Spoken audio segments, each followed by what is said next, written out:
Bonjour et bienvenue. On connaît tous assez bien certains systèmes de notre corps, hein. Le système sanguin, par exemple, c'est une vraie star.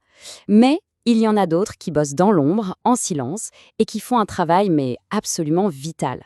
Et aujourd'hui, on va justement mettre un coup de projecteur sur l'un de ces héros de l'ombre.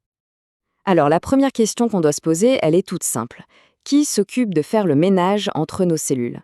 Parce que oui, chaque cellule de notre corps, elle vit, elle respire, et donc, elle produit des déchets. Alors, qui vient nettoyer tout ça? Pour beaucoup de gens, c'est un vrai mystère. Et pourtant, la réponse, elle est absolument fondamentale.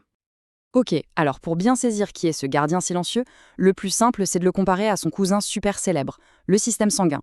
D'un côté, on a le sang, rapide, propulsé par une pompe ultra puissante, le cœur. De l'autre, le système lymphatique. Lui, il est discret, il est lent et surtout, attention, il n'a aucune pompe, pas de moteur. Et c'est vraiment cette différence qui change tout et qui le rend si particulier. Bon, allez, assez de suspense. Ce gardien, ce service de nettoyage de notre corps, c'est le système lymphatique. Voilà, le mot est lâché. Imaginez-le vraiment comme les boueurs, le service d'entretien qui passe partout pour s'assurer que l'environnement de nos cellules reste propre. Alors, qu'est-ce que c'est concrètement? Pour faire simple, c'est un immense réseau de petits tuyaux, les vaisseaux, avec des sortes de stations d'épuration qu'on appelle les ganglions. Et son job, c'est quoi? C'est de faire circuler un liquide transparent, la lymphe, qui va ramasser tous les déchets qui traînent entre les cellules. Et ce qui ramasse, franchement, la liste est longue. On parle des débris de cellules mortes, des toxines que notre corps produit naturellement, mais aussi des grosses protéines que le sang, lui, n'arrive pas à récupérer. Et le plus important peut-être, c'est lui qui chope les virus, les bactéries, tous les intrus, pour les emmener se faire neutraliser. Un vrai garde du corps. Et en termes de volume, c'est juste énorme. Imaginez un peu, chaque jour, ce système évacue entre 2 et 3 litres de liquide de nos tissus. C'est comme vider 2 ou 3 grandes bouteilles d'eau. C'est colossal. D'ailleurs, sans lui, c'est simple, on gonflerait et nos cellules se noieraient littéralement dans leur propre poubelle. Bon, on arrive maintenant au problème principal, au grand défi de ce système. On a un liquide qui doit circuler partout, mais on a dit qu'il n'y avait pas de moteur, pas de pompe. Alors comment c'est possible? C'est ça sa plus grande faiblesse en apparence. Mais vous allez voir, la solution du corps est juste géniale. Voilà, c'est ça le point clé. Le sang, il a le cœur, une pompe incroyable. La lymphe, elle n'a rien, zéro, nada. Et elle doit quand même se déplacer, parfois même monter contre la gravité, dans un réseau super complexe, sans aucune aide d'un moteur central. C'est fou, non? Du coup, la question qui nous brûle les lèvres, c'est: mais alors, comment elle bouge cette lymphe? S'il n'y a pas de pompe, c'est quoi le truc?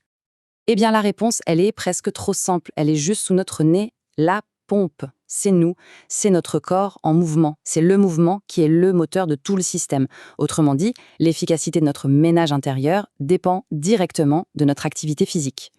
En fait, on pourrait tout résumer en une phrase, un mantra presque. Bouger, c'est nettoyer. Voilà.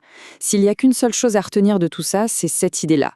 Chaque fois qu'on bouge, on est en train de lancer un cycle de nettoyage dans notre corps. Mais alors, comment ça marche concrètement? C'est assez mécanique. Il y a deux choses principales. D'abord, à chaque fois qu'on contracte un muscle, n'importe lequel, il vient presser, écraser un peu les vaisseaux lymphatiques qui sont à côté. Et hop, ça pousse la lymphe vers l'avant. Ensuite, il y a la respiration. Surtout une bonne respiration profonde qui utilise le diaphragme. Ça crée comme un effet de pompe d'aspiration qui aide la lymphe à remonter vers le haut du corps. Et l'effet de l'exercice est spectaculaire. C'est vraiment le jour et la nuit. Quand on est au repos, assis, le système tourne au ralenti. La circulation est super lente, l'élimination des déchets aussi. Mais dès qu'on se met à bouger, tout s'emballe. La circulation s'accélère, le nettoyage devient hyper efficace et même notre immunité reçoit un coup de boost. Le contraste est juste dingue.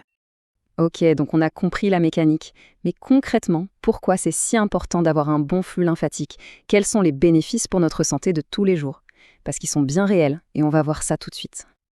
Il faut voir ça comme une réaction en chaîne, un effet domino, mais en positif. Tout part d'un bon drainage. Si le drainage est efficace, alors l'environnement de nos cellules devient plus sain. Et quand cet environnement est propre, notre système immunitaire, lui, peut fonctionner à plein régime. C'est un magnifique cercle vertueux. Et en pratique, qu'est-ce que ça donne? Eh bien, un système qui tourne bien, ça veut dire moins de risques de gonflement, d'œdème et même de douleurs chroniques. Ça veut dire aussi qu'on récupère beaucoup mieux après un effort physique. Et surtout, ça veut dire des défenses immunitaires plus solides contre les microbes. En gros, c'est l'assurance d'avoir un terrain, un environnement intérieur qui est propre et qui fonctionne. Finalement, la meilleure image, c'est vraiment celle de la plomberie d'une maison. On n'y pense jamais tant que ça marche. Mais on sait très bien qu'un entretien régulier, c'est la seule chose qui peut empêcher un gros bouchon, une inondation, bref, de gros problèmes sur le long terme. C'est exactement pareil pour notre lymphe. Et on va se quitter sur cette question pour réfléchir un peu. Et si au final, le secret d'une meilleure santé, de plus d'énergie, d'une meilleure immunité, si tout ça ne se trouvait pas dans des solutions hyper compliquées, mais tout simplement dans la santé de ce gardien silencieux. Un gardien qu'on active avec le geste le plus simple du monde, bouger. C'est une pensée assez puissante, non?